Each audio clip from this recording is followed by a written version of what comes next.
Hello, everyone, welcome to my channel. I hope everyone has having a wonderful day after watching these videos. Stay with us to see the excellent news of Sister Wives. Please hit the subscribe button and watching this video. I shared this earlier this week that there could be some issues going on between Kody Brown and his only loyal daughter that is not one of Robyn's children, and meaning Mykelti, because Mykelti announced that she and Tony were moving. And while discussing that she and Tony were moving, she stumbled over her words and basically didn't even discuss what it would mean for her father and how. Whether or not he would actually be impacted by her move. And a lot of people kind of caught on to that and were like, wait, something's going on here. Maybe there's something happening. And then this week, during their Patreon, they talked again about their watching season 2 episodes like 10 and 11. And Tony made the reference that it's really unfortunate for him to see the way that Kody was years ago, because the way that he is now is not that person. In fact, he went on to say that it would be really hard for him in this situation to not be a good dad. And yet here we are. He is not being a good dad. Mykelti said that the show got to him, meaning that they're of the belief that Kody let the fame get to his head. Kody has let the arrogance get to his head. Kody has let the ego of it all get to his head. And Kody has allowed outside voices of his friends dictate how he should be on the show and how he needs to be more patriarchal and more putting his foot down. And the fame of it all. Well, the show has impacted the family. Let's just be honest, because the kids are not allowed to speak openly. They're not allowed to talk about what's happening in their family. They're not allowed to really go in deep or any depth about what happened in their family. And when they do, they're silenced either by Kody or one of their moms, telling them that if they disclose too much, the show will end up getting canceled. It was in this recent video from this week where she discussed that her dad has been changed by the show and that there's times where he can be a better person and be an awk dad. But it's not that much anymore, and obviously, there's been a lot that's happened in the last several months. Kody and Janelle lost a son, Garrison. But this would be an opportunity for Kody to try to mend fences with his children and try to bridge gaps and bring the family together. And instead, he's driving himself further away from everyone. And that includes his only daughter that has been defending him tooth and nail online for years, that has been close to him. Now just sort of like pushing her to the wayside. In fact, she mentioned that Kody didn't even remember her birthday, and they'd be so stressful. Maybe they're the same, like within 2 days of each other. But I've always thought they were the same day. I have one on my calendar. It's the same day. Literally, last episode was Meri's surprise birthday party. I know it doesn't have to be on the day, but it was like good at them, I think, to make sure that Dayton felt special, and like any of their kids during things like this have that ability to still feel special. We forgot, until later on when he forgets to call people for their birthday. It's not as practical. So something I've noticed about Mykelti is that her demeanor with her family has changed a lot in the last year as she's watching back the show. In fact, Mykelti has been honest that she didn't watch the show, so she didn't really see the dynamics that were playing out on television. And it's very apparent that as she watches back and sees how her dad was with some people and not with her and her mom and her family, and sees how preferential he was towards Robyn and her kids, it's evident that her feelings have become more conflicted about him. It's also evident that since Garrison passed away, that Robyn and Kody have doubled down and isolated themselves even further from the family. Recently on similar Patreons, like she does these every week. Now they are moving to North Carolina. They haven't decided. They haven't announced why they are moving. They haven't really said that at all. Someone made a comment to them and said that last year when they were on their Patreon, they seemed to be closer to Robyn and her kids. Tony agreed. He said yeah. And then there was discussions about how they rarely even see them because it's 10 hours away, and Kody and Robyn and the kids won't really travel to see them. So if they're going to go and see them, they have to go down to Flagstaff to visit. Kody and Robyn won't come and visit in Utah. Apparently, they have tried to invite the older kids, Aurora, Brianna, and Dayton, to stay for a couple days with them in Utah. and they were not allowed to come to visit by Kody and Robyn. Imagine you are a full-grown adult. Dayton is 25. I think Aurora is 22. Brianna is 20 or 21, and they don't have permission to visit their sister, who's been the only sister that's had a semi-decent relationship with, and your mom and dad, who you're living with, say you can't go. There's been a shift here, especially since Garrison's death. That's become more apparent, and I think sometimes death has this way of showing you who people are. You know, I think it's easy to explain away someone's behavior and to defend them and to try to say, like, it's not as bad as it is, or to see, like, the rose color of it all. But sometimes when something like this, like something this serious happens in a family, rose-colored glasses come off, and that strips you down to your core.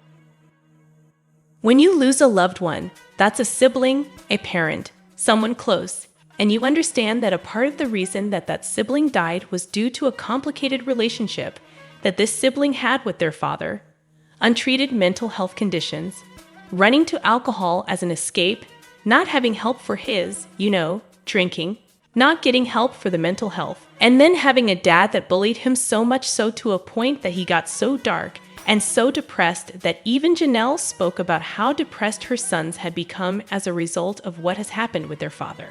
I can't imagine that that wouldn't change the siblings to their core.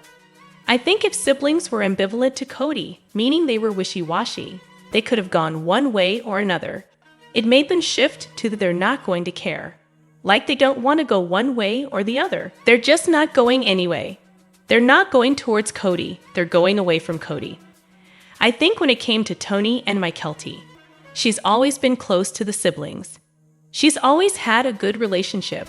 She's always been like that mediator between them all. And I think when you have so many voices in your ear that are like negative about your dad, and you're hearing negative experiences about how he's hurt people in the family, and you're seeing that he's not calling his kids, and she says that on her birthday, her dad forgot to call her.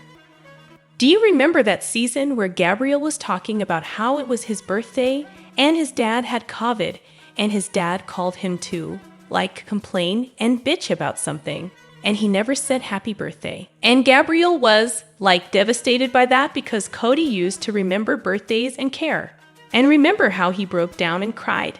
That was, like, a pivotal moment for him, where he realized, like, in the grand scheme of who Kody was, he was not significant enough to remember when his birthday was. And I don't care that people say that they have this many kids. You get a damn calendar, you put it on a calendar, and you get a reminder. This is 2024 in the world of digital.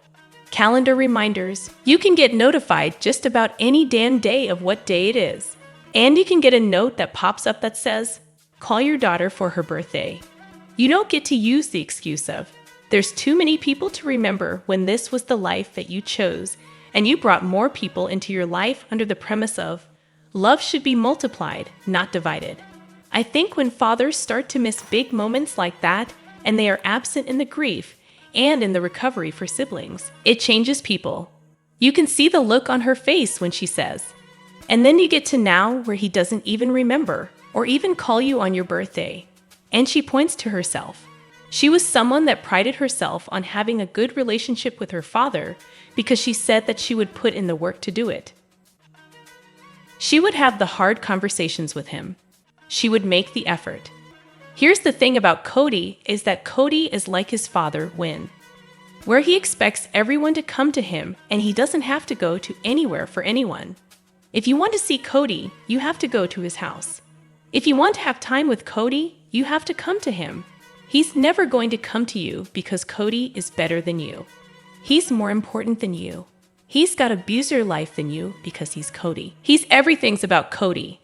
And at some point in your life when you become an adult and you have children of your own and your own life gets busy and your priorities change and you start raising your own children, you start to realize how different your life is compared to when you were a kid. I know for me, my relationships with my parents changed significantly once I became a mom and realized the holes that were in my childhood or the trauma from my childhood that I didn't even realize was trauma until I saw it through the eyes of my son and realized I could never have done that to my child. When you aren't a parent and you just are a kid, you just accept things as they are, and you love unconditionally and blindly no matter what your parents do. But then when you have love of a child of your own, and you see that you would never want to hurt your own child, it changes you to your core. And if you're the kind of person that wants to break generational curses and general generational trauma, sometimes that means that you can't be connected to the people in your life that hurt you. There used to be this whole idea that you had to be family regardless. It's very toxic. It's a very toxic belief system that just because you're related to someone, you have to stay loyal to them, even if they hurt you. And for some people, especially narcissists, they take advantage of this. They take advantage of the fact that they think because you're family, they can treat you poorly and there's nothing that you can do about it. But in Kody's case, what you're seeing is that people have learned that they don't have to accept the scraps that he gives, the abuse that they receive from him, the neglect that they feel from him. They don't have to put themselves in that anymore. They have the opportunity and the option to disconnect themselves from that. And it's just sad when you think about what's happened in this family, that this man has an opportunity to show the world that he is a good dad, and he won't. And he can't because he's not capable. Any other father that actually, because Kody's whole premise is, I'm a good man. That's what he always says.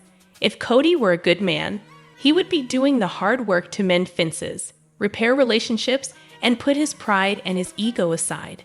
He didn't lose his family because of his anger. He didn't lose his family because of the fact that he liked Robyn more than any other person.